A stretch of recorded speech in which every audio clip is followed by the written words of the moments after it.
I can tell you 20 years later, I still think of them as members of my family.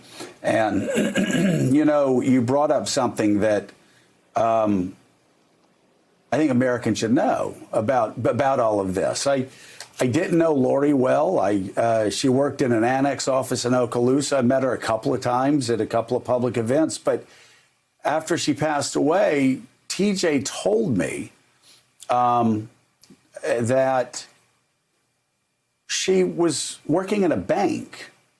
And I hope I have all these details right, because it's been several years since we talked about this. But she was working in a bank, and she decided that she was a lifelong Republican, a faithful Catholic. She decided she wanted to work in something, like you said, that's bigger than herself. And so she decided that she wanted to go work in our Okaloosa office. And TJ said she wanted to do it because she wanted to give back to the country that she loved. And I've thought about that through these years, that a good woman, a young woman's desire to do something good for the country that she has loved has led first to people on the far left on the internet sullying her name, and then a Republican senatorial candidate years later sullying her name, and then people on the far left later sullying her name. And now the President of the United States sullying this good woman's name and accusing her 19 years later, when she can't defend herself, of things that I'm sure would so horrify her. But again, all because she wanted to contribute to her country, to give back to her country. It is heartbreaking. The cruelty is unspeakable. And yeah, you know what? It's not just Donald Trump. Yeah. It's been happening for 19 years.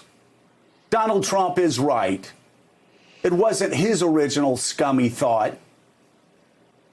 There have been other vile people driven by hatred and petty politics, thinking that they were going to hurt me.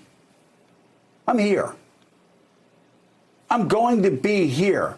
You keep trying to hurt me, and instead, your attacks pass through me, and they terrorize a family that has not been able to let their loved one rest in peace. I think of Kara Swisher's final line yesterday, where she talked about how Twitter should respect the wishes of TJ Klasutis and how they should allow a good woman to rest in peace. And they should. Because again,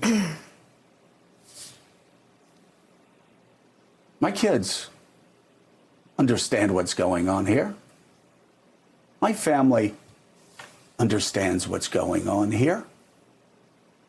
Our thoughts and our prayers are with TJ Klasutis, her parents, and the entire family. Enough. Just enough. Let this poor woman rest in peace, and let her family finally be able to move on with their lives 19 years later. We'll be right back.